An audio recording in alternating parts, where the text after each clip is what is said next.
கர்த்தருக்குள் பிரியமானவர்களே, ஜூன் 1 இன்றைய பனித்துளிகளின் தலைப்பானது தியாகத்தை உணர்த்தல்.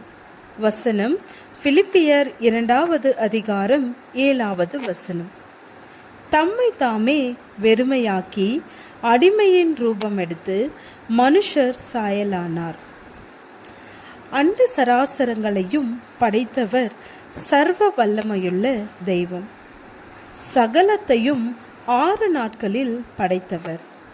மனிதனை அவர் சாயலில் படைத்தார். ஏன் அவர் அடிமையின் நிலைக்கு சென்றார்? ஏன் மனித சாயலானார்? அவர் அன்பானவர்.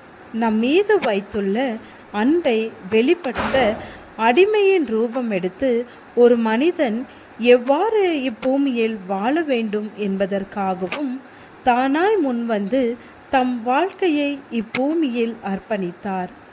இதை நாம் உணர்ந்து அவர் வழியில் வாழ வேண்டும். ஆனால் இவ்வுலகில் வாழ்கின்ற ராஜாக்கள், பணக்காரர்கள், அதிகாரம் படைத்தவர்கள், ஆட்சியாளர்கள் போன்றோரை கவனித்து பார்த்தால் அநேகரின் வாழ்க்கை மிகவும் மோசமானதாக உள்ளது. மேலும் சுயநலம், அதிகாரம் கண்ணை மறைக்கிறது. நேர்மை தவறியும் ஈவு இரக்கமின்றியும் சிலர் சென்று விடுகின்றனர். வேதத்திலேயும் அப்படிப்பட்ட ராஜாக்களை பார்க்கலாம். அதிகார தொனியினால் தேவனுக்கு விரோதமான செயல்களை செய்து தேவ ஆலோசனைக்கு செவி கொடுக்காமல் சர்வாதிகாரி போல் செயல்பட்டு அழிவை தேடிக்கொண்டனர். ஏழ்மை நிலையிலிருந்து கஷ்டப்பட்டு பதவிக்கு வந்து சர்வாதிகாரியாக மாறி ஈவு இரக்கமின்றி ஹிட்லர் போல் செயல்படுவர்களாக மாறிவிடுகின்றனர். இப்பொழுது உள்ள மன்னர் ஒருவரின் ஆடம்பர வாழ்க்கையை பாருங்கள்.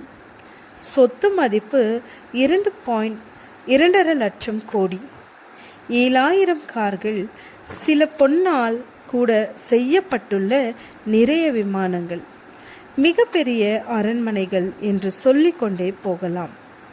ஏழ்மை நிலையிலிருந்து அரசியல் வாழ்க்கைக்கு வந்தவுடன் சிலர் ராஜாக்களை போல் மாறி பணம் சம்பாதிப்பதில் கவனம் செலுத்துகின்றனர். எதிரிகளை அரவணைத்து செல்லாமல் பழிவாங்கும் நடவடிக்கையில் சில அரசியல்வாதிகள் சென்று விடுகின்றனர். எதற்காக மக்களால் தேர்ந்தெடுக்கப்பட்டோம் என்ற சேவை மனப்பான்மையை மறந்து சுயநலம், அதிகார போக்கில் செல்கின்றனர்.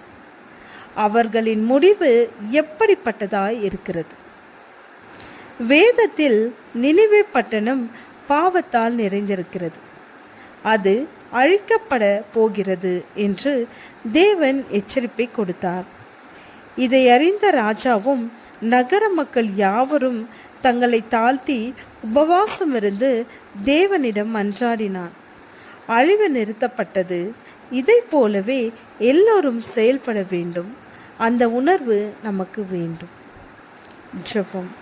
பிதாவே, பிறருக்கானவைகளையும் நோக்கி பார்க்க எங்களுக்கு உதவி அருளும். ஆமேன், ஆமேன்.